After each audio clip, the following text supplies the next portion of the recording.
Panwa judgment tu akamakapa akasiyana panyaya imwe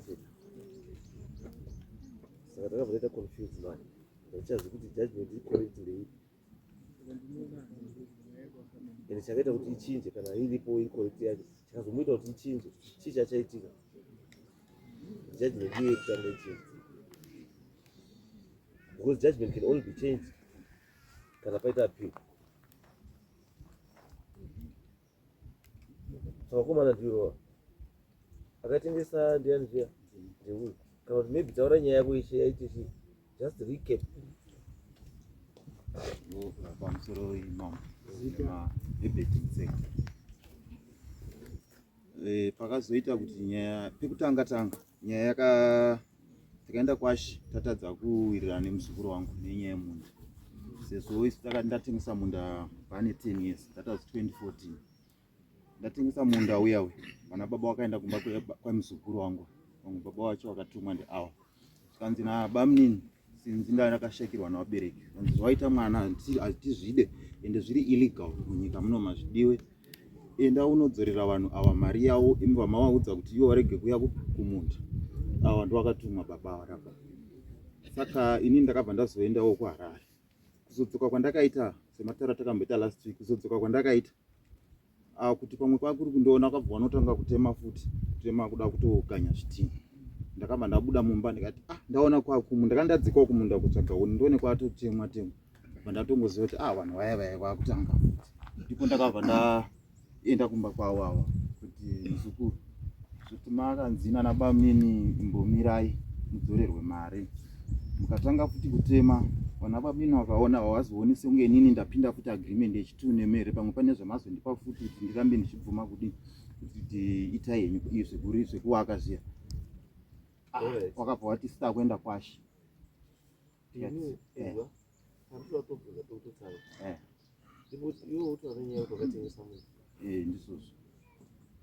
kana uchiti wakatengesa munda tini kuti hausina ownership yemunda ndizvozvo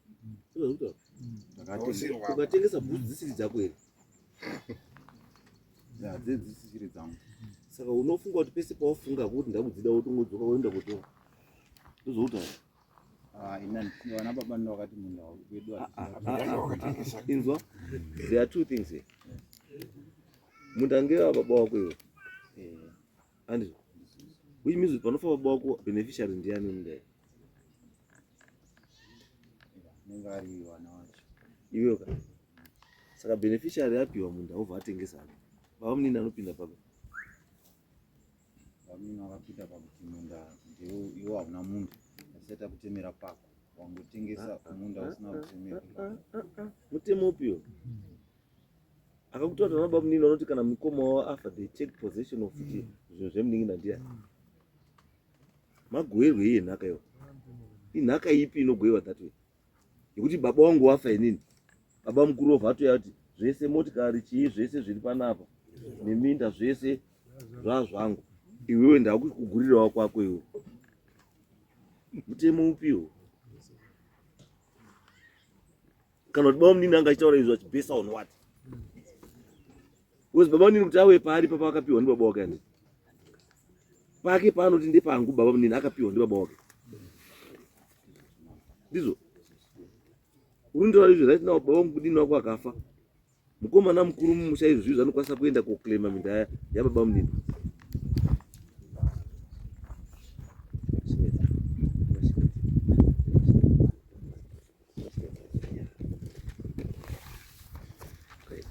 So ndova nenyaya yangu, iwe uri kumhanya kobvisa vanhu ava, asi wakadya mari yevanhu kwemakore 10 years mari yacho wakadzosa here?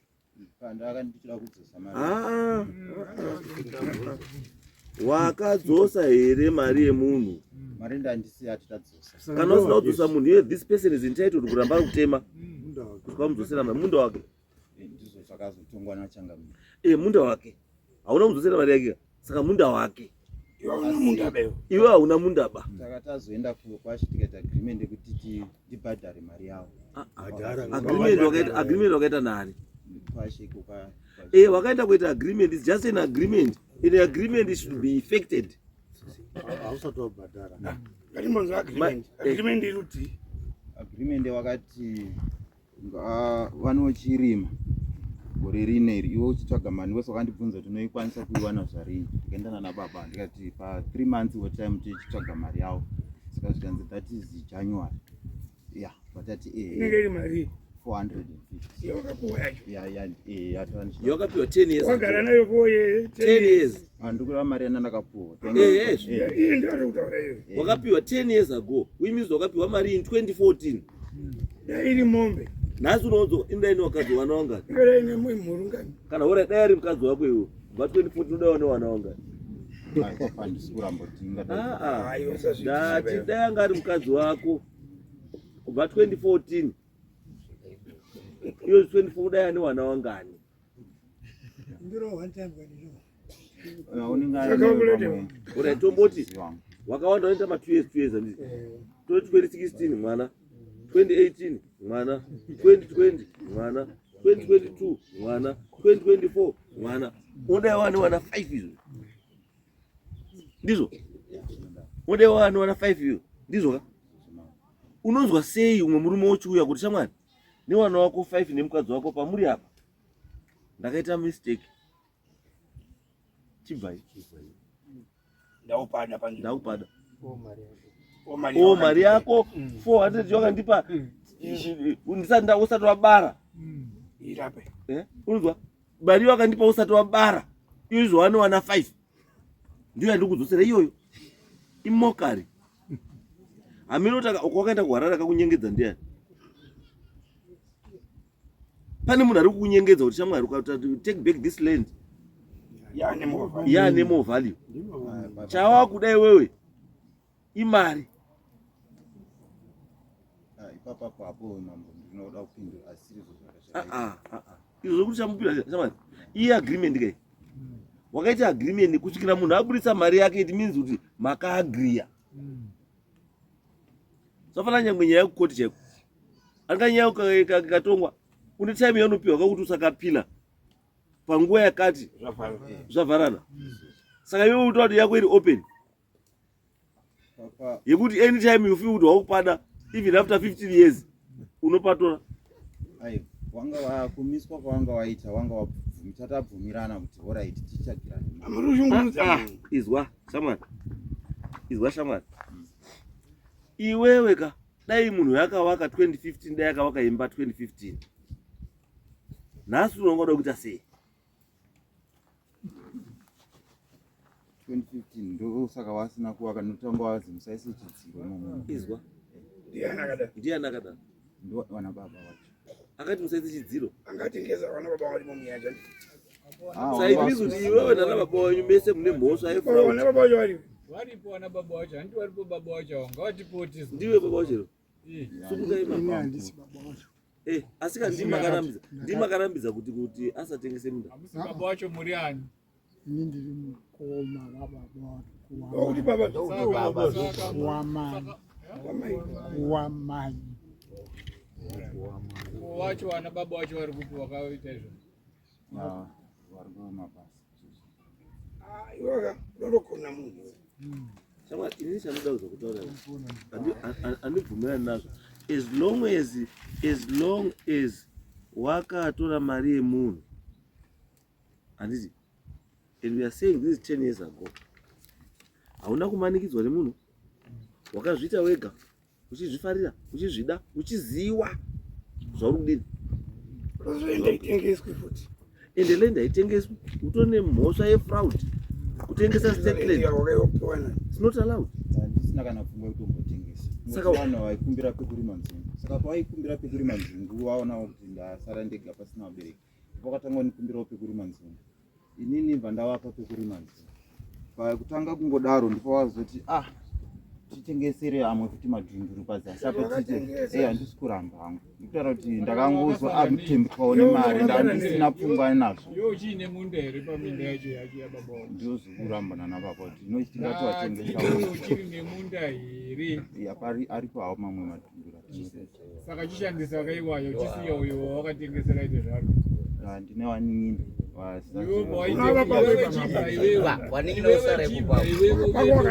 Kugara unotenga nemari yawakatengesa unotenga kumwe usiye wanin'ina wari ipapo Kwako wakatengesa.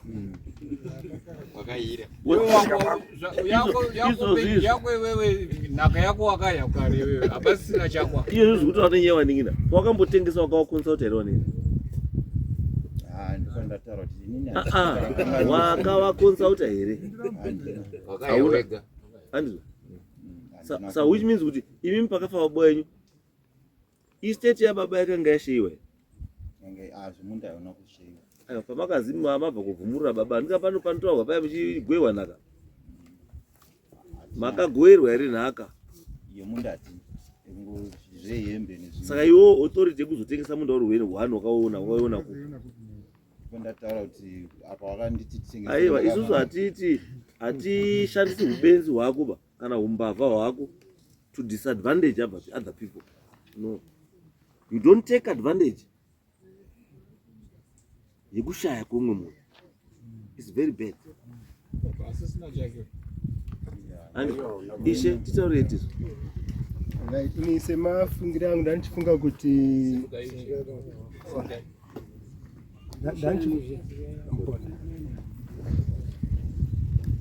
ndandichifunga kuti pandakazovaunza kunoku ndandine muono wekuti ndodare repamusoro richakwanisa kuti iwewe munda wako hauchakwanisi kuti utore back after 10 years. Saka ndakatya kuita decision iyoyo, ndosaka ndakati iuye kumusoro. Asi semaonere amuri kuita ndo maonere andaita, but ndakangoziza kuti dare rangu maybe raita doko kuti nditi iwewe hauchakwanisi kutora munda wako back. No, it's okay. Because that's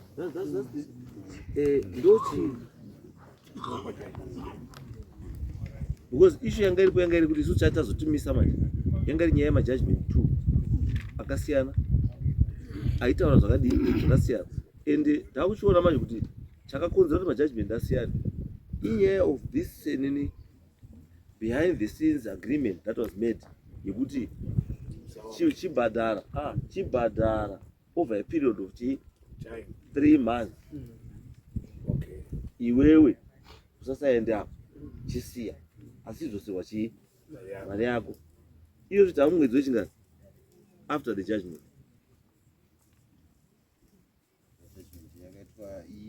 Yanga iri muna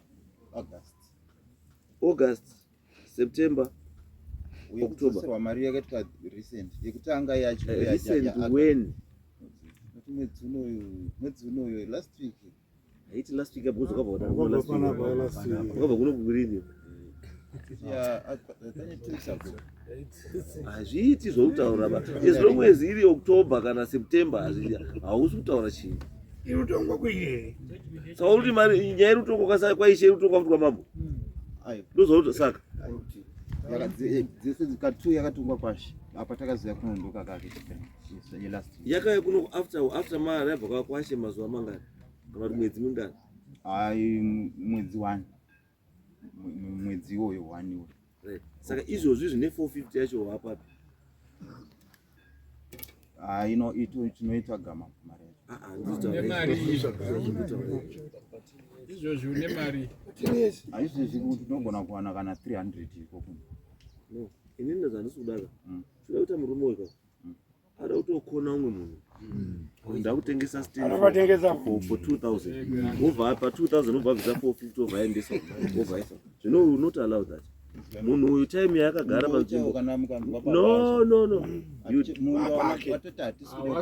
shamwari izwa awa ndimukoma weuko haasi wedzinza rako ba ndiye kwamai wana mai wenyu ndiwo wana sisi haasiri wababa wako ba haasi izwa uyu ndimukoma wako wekwamai haasi mukoma wako wekwababa tuda baba wako muning'ina kana mukoma wababa wako watakaenda nawo kwashi asi wakazipa zvinhu zvavako patakaenda kwachangamira tatitori nawo but zvandiri kutaura ka the authority that you used pawakapa munhu munda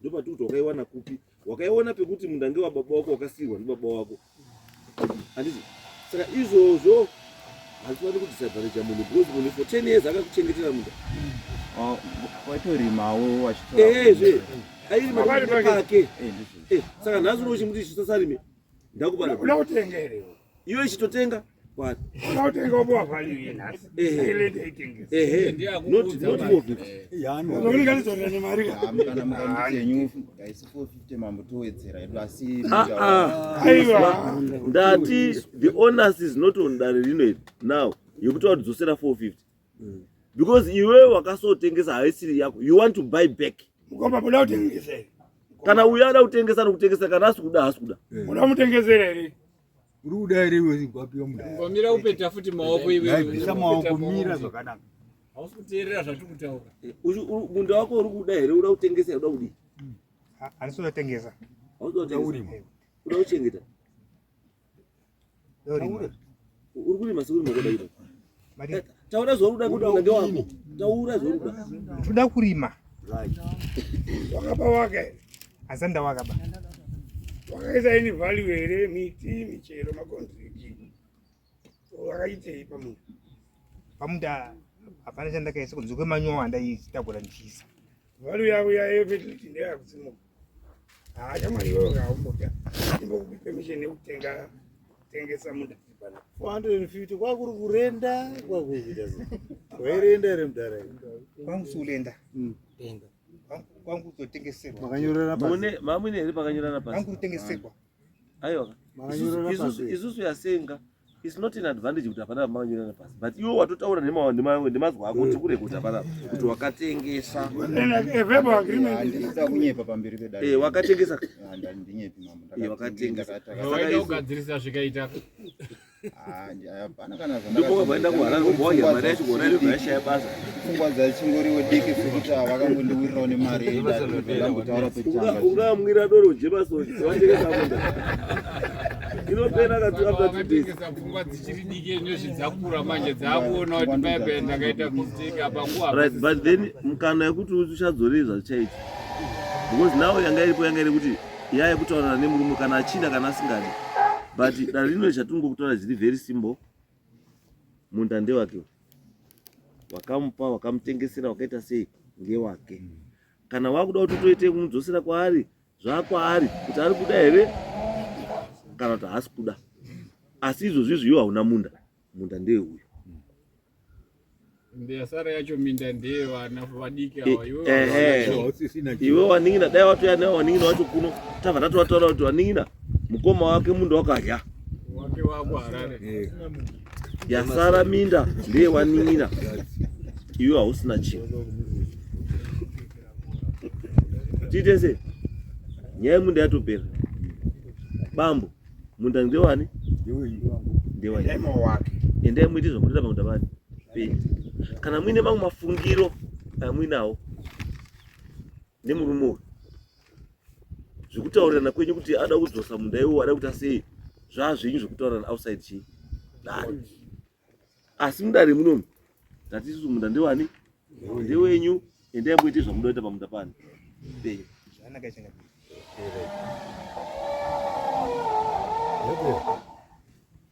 chienda nichikumirira. Mati toreti. Pamusoro dare. Ndini mudzimai wababa. Inini munda ndakabvira kutengeserwa diko. Mumashure mangu aindotengesa, aitengesa idya mari dzwangu. Kuti ndisiro chi7 ndiro chi6. Pamari yangu ndakatomupa. Une yakatobvisa yatopa futi 100. Yakatoera futi mari. Saka munda ndakazonga ndaundoenda undoita. Tazona kuti basa rake kuti anotengesera uyu kudzosera uyu. Wotengesera uyu kudzosera uyu. Wotengesera. Saka imimi chadaro is because hapana chinhu chinobatika chamuri kuisa pai. Takakateerera zvakatarwa ndiani? Tuti pamwe mari ndichadzokera. Saka pana mari yakadzokera basa rake ndipo nada chitange manje odini? Uchisenza manje. Ndipakachiya ibhata manje. Endai wake. Saka wakazi vaiza vanhu kuyauda. Unanga utarara uda waka. Endai wake. Chiendai panzvimbo penyu. Endai mai. Hamba endai. Next case.